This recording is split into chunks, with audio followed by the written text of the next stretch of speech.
भारत और अफ्रीका के बीच Cape Town test के पहले दिन कुछ ऐसा हुआ जिसने लोगों को हैरान तो कर ही दिया, लेकिन एक सवाल जहन में रह गया कि आखिर टेस्ट क्रिकेट में एक दिन में सबसे ज्यादा विकेट कितने गिरे हैं, कब गिरे हैं, क्या कभी एक ही दिन में चारों पारी ऑल आउट हुई है?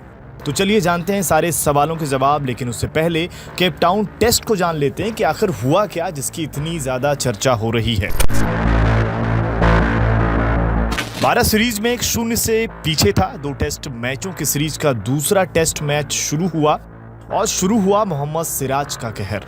पहले दिन तो छोड़िए, पहले सेशन में ही साउथ अफ्रीका 55 रनों पर ढेर हो गई। मियां भाई का कमाल ऐसा कि सिर्फ 15 रन देकर 6 विकेट झटक लिए और भारत को मजबूत कर दिया। भारत की पारी शुरू हुई, विकेट गिरते रहे, लेकिन चीजें संभली हुई थी। 153 रन पर 4 विकेट गिर गए थे। बढ़त तो हो ही गई थी, लगा कि मजबूत बढ़त होगी, लेकिन असली खेल तो यहीं से शुरू हुआ।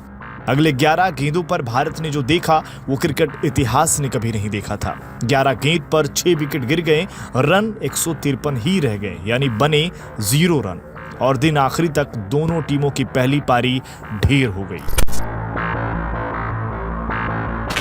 उसके बाद फिर अफ्रीका खेलने आई और पहले दिन का खेल खत्म हुआ तो उसके भी 3 विकेट गिर गए, यानी कि पहले दिन गिरे कुल 23 विकेट, जो टेस्ट क्रिकेट में एक रिकॉर्ड है।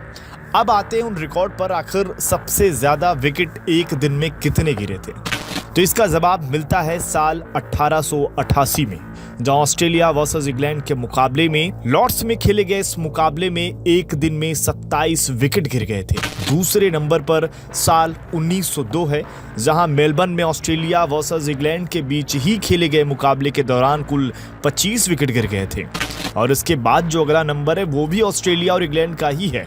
ओवल में टेस्ट मैच के दौरान एक ही दिन में 24 विकेट गिर गए थे। और इसके बाद जो नंबर आता है वो है भारत का। भारत और अफगानिस्तान के बीच 2018 में बेंगलुरु टेस्ट के दौरान भी 24 विकेट गिर गए थे। अब इसके बाद का जो नंबर है वो केपटाउन टेस्ट, यानी कि भारत और अफ्रीका के बीच टेस्ट मुकाबला, जिसमें एक दिन में 23 विकेट गिर गए थे। लेकिन अभी तक जो सवाल है कि क्या चारों पारी एक ही दिन में खत्म हुई है, तो उसका जवाब ये है कि अभी तक क्रिकेट में किसी एक दिन चारों पारी ढेर नहीं हुई है।